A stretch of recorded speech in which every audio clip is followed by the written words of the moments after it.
Good evening, and now it's time for this Smackdown review. Well, I missed part of this show because I was watching Dark Shadows. Great movie, by the way. Underrated movie.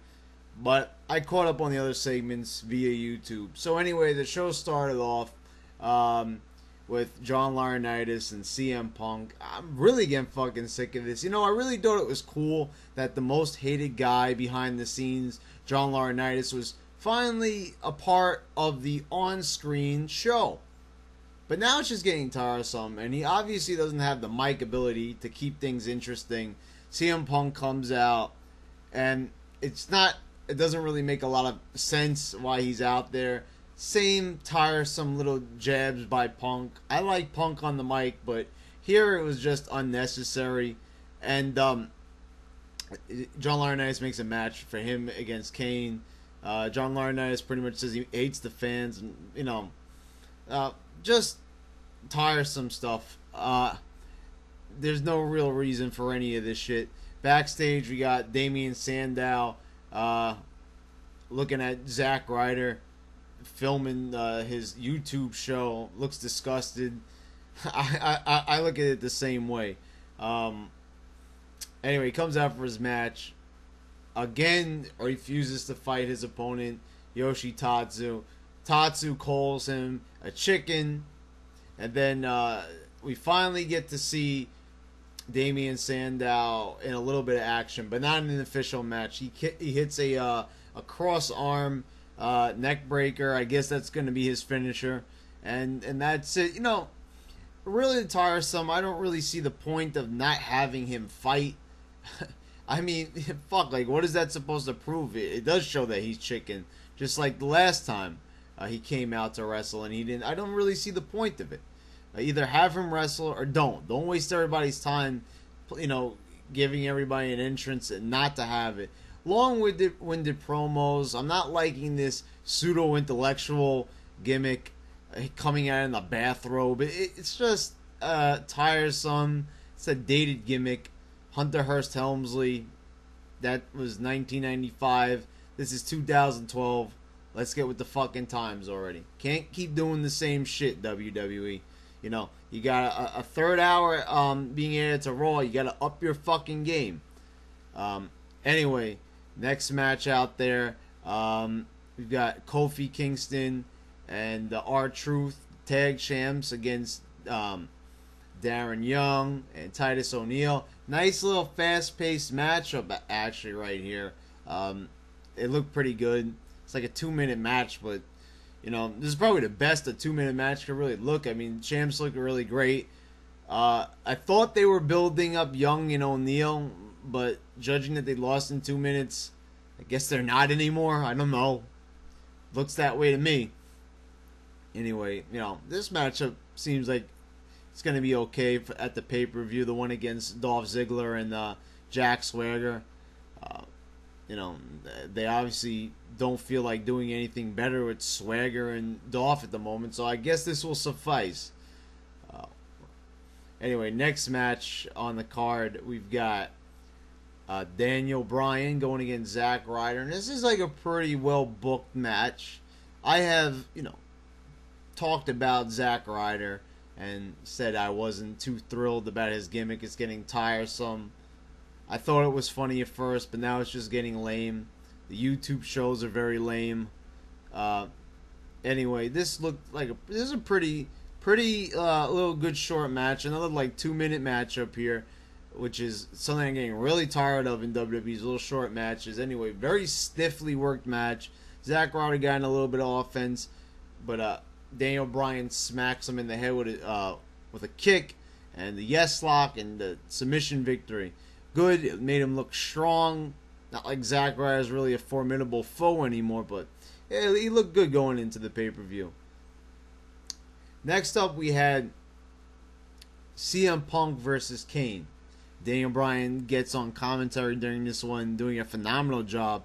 This is the last show. They really fucked up the build-up, but right here during this matchup, they did a very good job here, putting Daniel Bryan on the mic. He sold the pay-per-view better than the commentators were doing. what a hard sell. Almost like a JR quality hard sell. Really put it out there that Punk and Daniel are a good match. That, it's a good matchup. And that they're going to produce some quality at the pay-per-view. So they really made up for a lack of build-up in this one little segment here. And the match, this is the best match Kane has had in a long time. It was better than his WrestleMania or Extreme Rules matches, which weren't that great at all. This was like 2 3/4 stars, actually. A lot of back and forth, some nice counters. Impressive. CM Punk carrying Kane to a great match, and he was carried. I don't want to hear any Kane fanboys coming on saying, "Oh, see, he could have a good match. He could have a good match." No, it was CM Punk carrying him to a good match up there. And the finish was smart. You had Daniel Bryan hitting Kane from behind with a chair. The disqualification. Kane wins by DQ. CM Punk picks up the chair, and Kane thinks he hit him with the chair, and he just proceeds to beat the shit out of CM Punk. A really smart looking finish. I mean, that was, see, that's an example of quality booking. That was an interesting finish.